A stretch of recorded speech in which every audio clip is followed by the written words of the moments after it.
OceanGate is a company that offers a unique and thrilling opportunity to explore the deep sea and witness the most famous shipwreck in history. OceanGate developed a special submersible called Titan, which can take up to 5 people to a depth of 3,800 m or 12,467 feet. The submersible is made of lightweight materials such as carbon fiber and titanium and has a cylindrical shape that allows more space for the passengers. The submersible was equipped with high-resolution cameras, sonar and lights, which enabled the passengers to see and document the Titanic and its surroundings. OceanGate offered a series of expeditions to the Titanic, which lasted for 10 days, 8 of which were at sea. The mission specialists also receive training and orientation before the dive and enjoy luxury hospitality aboard the expedition vessel. The Titan submersible had many features that made it unique and advanced. It was the first privately owned submersible with a claimed maximum depth of 4,000 m or 13,000 feet, and the first completed crewed submersible with a hull constructed of titanium and carbon fiber composite materials. It was also the only 5-person sub that could reach Titanic depths, according to CBS reporter David Pogue, who boarded the sub in 2022. The submersible was 22 feet long and 8.3 feet high. It weighed 23,000 pounds. It could carry up to 1,510 pounds of payload and travel at a speed of 3 knots or 3.5 miles per hour using electric thrusters. It was equipped with powerful LED lights, a sonar navigation system, and high-end camera equipment. It had a single porthole and a life support system that could keep the crew alive for up to 96 hours. The Titan submersible worked by diving into the ocean and descending to the desired depth. It had a cylindrical shape that allowed more space for the passengers. The submersible was made of 2 titanium domes, joined together by a 5-inch thick cylinder of carbon fiber. The carbon fiber was a lightweight and cheap material that was very tough and strong. The submersible had a pressure hull that could withstand the immense pressure of the deep sea. The submersible also had a buoyancy system that could adjust the amount of water in the ballast tanks to control the ascent and descent. The submersible was controlled by a pilot who used a joystick and a game controller to maneuver the vessel. Controller and these touch screens. So if you want to go forward, you press forward. If you want to go back, you go back. Turn left, turn right, go down, go up. And it's Bluetooth, so I can hand it. The submersible also had a communication system that could send and receive signals from the surface. The Titan submersible offered a series of expeditions to the Titanic, which lasted for 10 days, 8 of which were at sea. Each expedition had space for 9 paying tourists, who were called mission specialists. The mission specialists paid $250,000 each for the chance to see the Titanic up close and to participate in scientific research. OceanGate's Titan submersible also had some flaws that could have compromised its safety and performance. Well, the director of the 1997 film Titanic, James Cameron, who is also an expert on submersibles, says there may need to be further regulation of the industry. He's been speaking to our science editor, Rebecca Morell. You've been down to the Titanic wreck site many times. I mean, you've been even deeper. You did the first solo dive to the bottom of the Mariana Trench. And you came out and saw my sub before I made that dive, and I took you through the whole process. You even sat inside it, so you kind of know what it feels like to be inside it. And that sub went to 3 times. So when people go down to a place like Titanic as let's call it a citizen explorer, right? I don't like tourists. I think somebody that's willing to spend that kind of money and do that kind of preparation and devote weeks of their life, they're a citizen explorer. If they shouldn't have to worry about the vehicle that they're in. The use of carbon fiber for the hull was an unconventional and risky choice, as the material had no strength in compression and could develop invisible cracks under repeated pressure changes. OceanGate had been warned about the potential dangers of using carbon fiber by experts and former employees, but the company dismissed the concerns as baseless and insulting. The company also refused to subject the submersible to proper certification or testing by independent agencies, claiming that it was following its own rigorous standards and procedures. The company also faced legal disputes and accusations of cutting corners and misleading customers. Worry about Titanic, because it's a dangerous site, for entanglement and collapse. You could have a structural collapse on the sub. It's a very dangerous site, but understand the risks, agree to those risks, but don't be in a situation where you haven't been told about the risks of the actual platform that you're diving in. In the 21st century, there shouldn't be any risks. The passengers on the ill-fated trip of the Titan submersible included the founder and CEO of OceanGate himself, the 61-year-old Stockton Rush. Rush was also the pilot of the vessel and had a passion for ocean exploration. He had a degree in aerospace engineering from Princeton University and a master's degree in business administration from the University of California. He had previously worked as a pilot for United Airlines. He said that he started OceanGate because he wanted to make the deep sea accessible to more people and to discover new life forms and artifacts. On board was also Hamish Harding, a 58-year-old British businessman and adventurer who was the chairman of Action Aviation, a company that specialized in aircraft sales and charter. He was also a record-breaking aviator who had flown around the world over both poles in 2008 and had completed several other feats of endurance and speed. He was married to Linda and had 2 sons, Rory and Giles, and 2 stepchildren, Lauren and Brian. He said that visiting the Titanic was a once-in-a-lifetime opportunity. Also on the passenger manifest were Shahzada Dawood and his son Suleiman Dawood, scions of a Pakistani business dynasty and British citizens. Shahzada, 48, was the director of Dawood Hercules Corporation, a conglomerate that had interests in fertilizer, energy, food, and technology. He was also a philanthropist who supported education, health, and social causes. Suleiman, 19, was his eldest son and a student at the University of Oxford. He had a keen interest in history and archaeology. They said that visiting the Titanic was a humbling and awe-inspiring experience, and that they were grateful to be able to witness this marvel of engineering and human endeavor. They were a father and son who shared a bond of curiosity and adventure. Also on the trip was Paul-Henri Narjolet, a 67-year-old French mariner and Titanic expert who was nicknamed Mr. Titanic, for good reasons. He was the director of underwater research for RMS Titanic Inc., the company that owned the salvage rights to the wreck. He had visited the Titanic more than 30 times since 1987 and had recovered thousands of artifacts from the ship. He was also a former naval officer and a diver who had participated in several other underwater expeditions and projects. He was a legend and a mentor who had a wealth of knowledge and experience. The explosion of the Titan submersible, a tragic and shocking event that ended the lives of 5 adventurous and passionate explorers, occurred on June 18, 2023.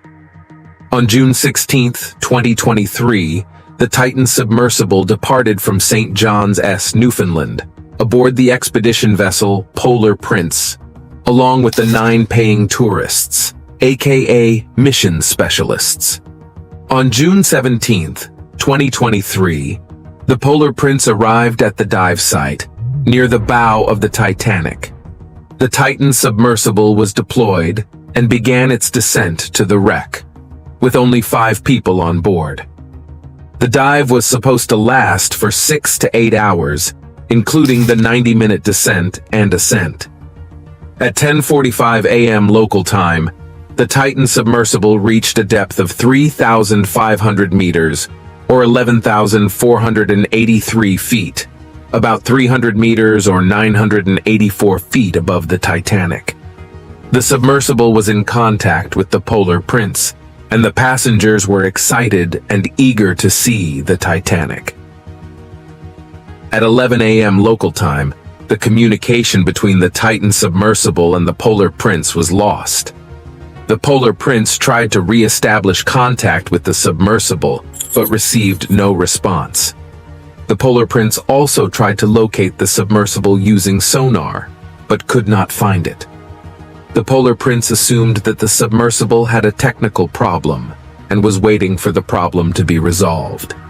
The Polar Prince did not alert the authorities or initiate a search and rescue operation, as it hoped that the submersible would resurface at the scheduled time later that day. At 11:01 a.m. local time, the United States Navy detected an acoustic signature consistent with an implosion or explosion, about 500 meters or 1,640 feet from the bow of the Titanic. The United States Navy analyzed its acoustic data and concluded that the sound was likely the Titan submersible's fatal implosion. I think it's fine to be an innovator.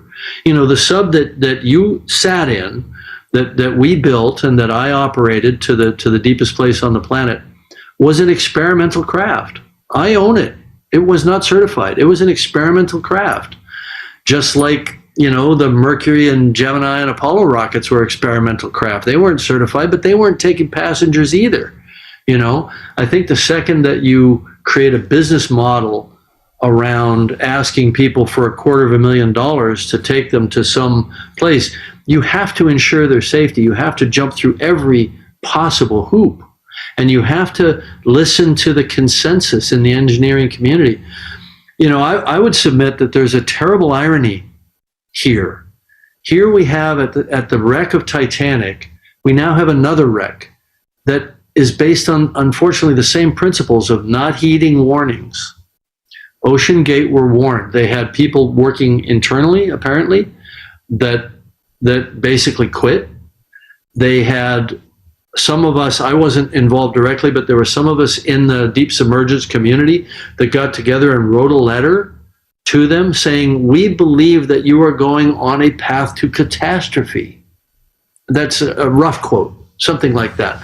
And we all have, you know, a concern here because it will be a setback for the deep submergence community because of this, because of the, you know, the poor, let's call it poor choices. I don't want to say reckless, but let's say poor choices that were made.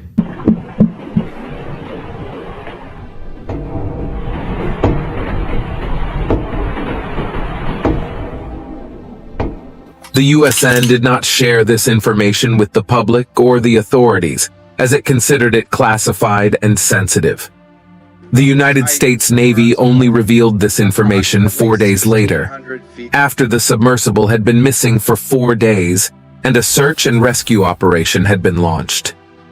At 11:01 a.m. local time, the Titan submersible imploded due to the immense water pressure, which was more than 300 times the atmosphere at the sea surface. The submersible's hull collapsed inward at a speed of about 2,200 feet or 671 meters per second, taking less than a millisecond to complete. The air inside the submersible auto-ignited and an explosion followed the initial rapid implosion.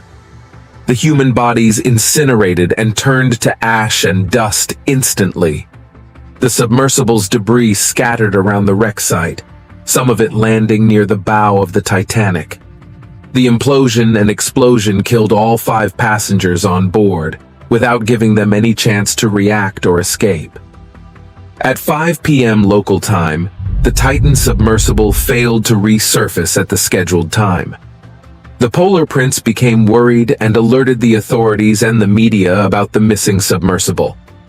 The Polar Prince also requested assistance from other vessels and aircraft in the area. The United States Coast Guard, or USCG, the Canadian Coast Guard, and the Royal Canadian Navy responded to the distress call and initiated a search and rescue operation. The USCG also contacted the United States Navy and asked for its help in locating the submersible. The United States Navy agreed to provide its acoustic data and to send a ship and a remotely operated underwater vehicle, or ROV, to the dive site. On June 19, 2023, the search and rescue operation continued, with the participation of several commercial and research vessels and ROVs, as well as aircraft from the Royal Canadian Air Force and the United States Air National Guard. The search area was informed by the United States Navy's acoustic data, which suggested that the submersible had imploded while descending. The search teams used sonar, radar, and visual methods to try to find the submersible or its debris. However, the search was hampered by the depth, the darkness, the currents, and the weather conditions. The search teams also faced difficulties in coordinating and communicating with each other as they had different protocols and equipment. On June 20th, 2023, the search and rescue operation intensified as the chances of finding any survivors decreased. The search teams focused on the area around the bow of the Titanic, where the submersible was last seen, and where the USN detected the implosion sound. The search teams also expanded the search area, as the submersible or its debris could have drifted away from the wreck site. The search teams also tried to contact the submersible using acoustic signals, hoping that the submersible had a backup communication system or a locator beacon. However, the search teams received no response from the submersible. On June 21st, 2023, the search and rescue operation reached a critical point, as the submersible's life support system was designed to last for up to 96 hours. The search teams knew that if the submersible was still intact and the passengers were still alive, they would run out of oxygen soon. The search teams also knew that the submersible had a self-destruct mechanism, which could be activated by the passengers or by the submersible itself in case of an emergency. The search teams hoped that the submersible had not imploded or exploded, and that the passengers had not activated the self-destruct mechanism. The search teams also hoped that the submersible had a distress signal or a flotation device, which could help them locate it.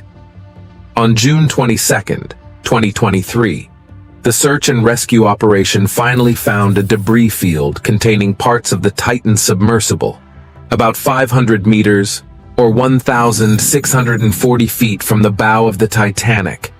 The debris field was discovered by a ROV operated by the USN ship. The debris field included the submersible's landing frame and a rear cover, which had the OceanGate logo on it.